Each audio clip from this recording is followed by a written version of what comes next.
One of the best phrases I have heard, one of the best explanations of Barack Obama and the old school liberalism versus Obama's new left comes from Ross Douthat.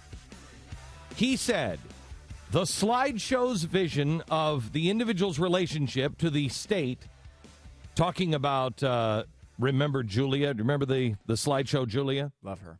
Slideshow Julia shows a vision of the individual's relationship to the state, seems designed to vindicate every conservative critique of the Obama-era Democratic Party. The liberalism of the life of Julia doesn't envision government spending the way an older liberalism did as a backstop for otherwise self-sufficient working families. Think of this. The old way was a backstop. You're self-sufficient, but it's a backstop. Providing insurance against job loss, decrepitude, and catastrophic illness. So in other words, you start to get old. You're really ill. You lose a job. There's a backstop. That's the old liberalism. It offers a more sweeping vision of a government's place in society, in which the individual depends on the state at every stage of life, and no decision, personal, educational, entrepreneurial, sexual, can be contemplated without the promise that it will be somehow subsidized by Washington. That is profound. Again, Ross Douthat. Ross is making a point in a way that he's much more eloquent than I'll ever be.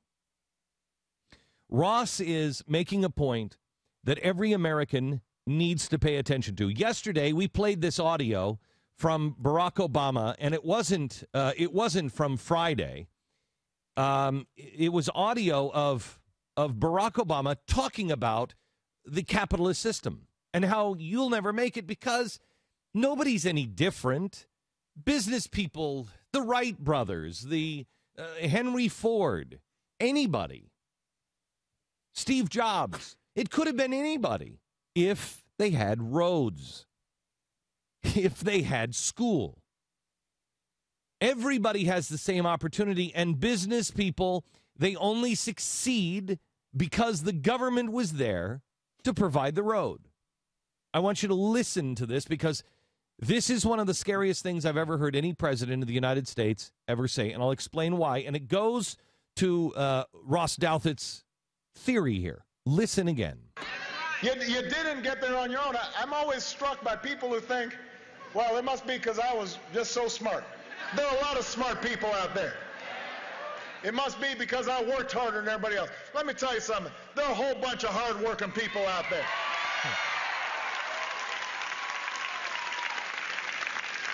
If you were successful, somebody along the line gave you some help. There was a great teacher somewhere in your life. Somebody helped to create this unbelievable American system that we had that allowed you to thrive. Somebody invested in roads and bridges. If you got a business, you didn't build that.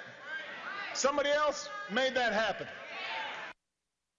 This is amazing to me. You didn't do it. First of all, his story is you can't do it. And if you did do it, you didn't do it. You can't. And if you did, you didn't. Last night, I was on the air, and I spoke a little bit about the Wright brothers. The Wright brothers were in Kitty Hawk. They're bringing this to me from the safe now. The Wright brothers were from Kitty Hawk. And in Kitty Hawk, I don't know what the roads or bridges were like. These are the original letters from the Wright brothers explaining exactly how they did it. This is in their own handwriting from the Wright brothers. This one is from Orville Wright. And this one says, my brother and I selected a narrow strip of sand called Kill Devil Hill near the settlement of Kitty Hawk, North Carolina. We arrived at camp September 25th, 1903. A succession of bad storms delayed the flights until December 17th. When, until about 10:30 in the morning, I made the first successful powered flight. Wilbur ran at the side, holding the wing to balance the machine on track until the 40-foot run, when it lifted. Orville Wright. Written and signed by Orville Wright. Now, nowhere in here does it talk about the road that his brother ran on. Nowhere. Now, I only have a few of the letters from the Wright brothers explaining how they did it. Again, if you're watching GBTV, you're seeing this is in their own handwriting. This is the actual documentation of them flying for the first time. Nowhere in any of this documentation does it say about how exactly the government helped them. Kitty Hawk is not just the place that they selected. Kitty Hawk was also the place that others had selected. It was a killing field. Here it is, the first flight at Kitty Hawk. There's his brother. If you're watching GBTV, this is a picture of the Wright brothers where the plane has just taken off. There's his brother right at the tip of the. I don't see a road there. Do you see a road there, Pat? No. Do you see a road there? I do not. Okay. I think he's on the internet, though, right? No, there was got no. the internet. No. He got the directions on how to build a plane on the internet. The president would have you believe that somebody else, if it wasn't for the Wright brothers, somebody else would have come up with this. Because there was a road that led to Kitty Hawk. The president would have you believe that the Wright brothers were no different than anybody else.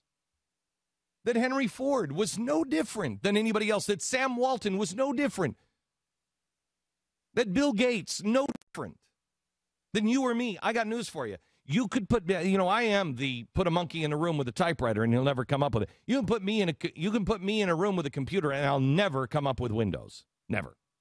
I'll never come up with Windows. And this monkey could be in there with the computer for eternity, and I'm not going to come up with Windows. We each have unique talent.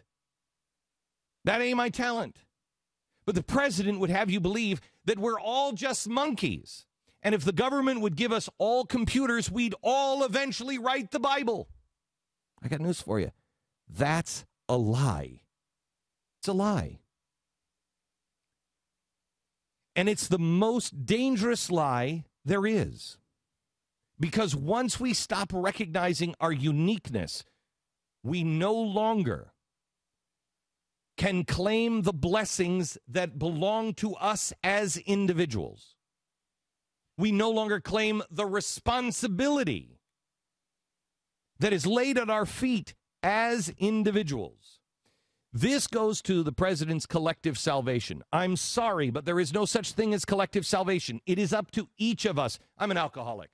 Nobody could have saved me except me. Nobody could have stopped me drinking except me. Nobody was pouring the drink down my gullet except for me. I don't care who bought the alcohol for me. I don't care if you drove me to a bar every day. I still had the ability to say no.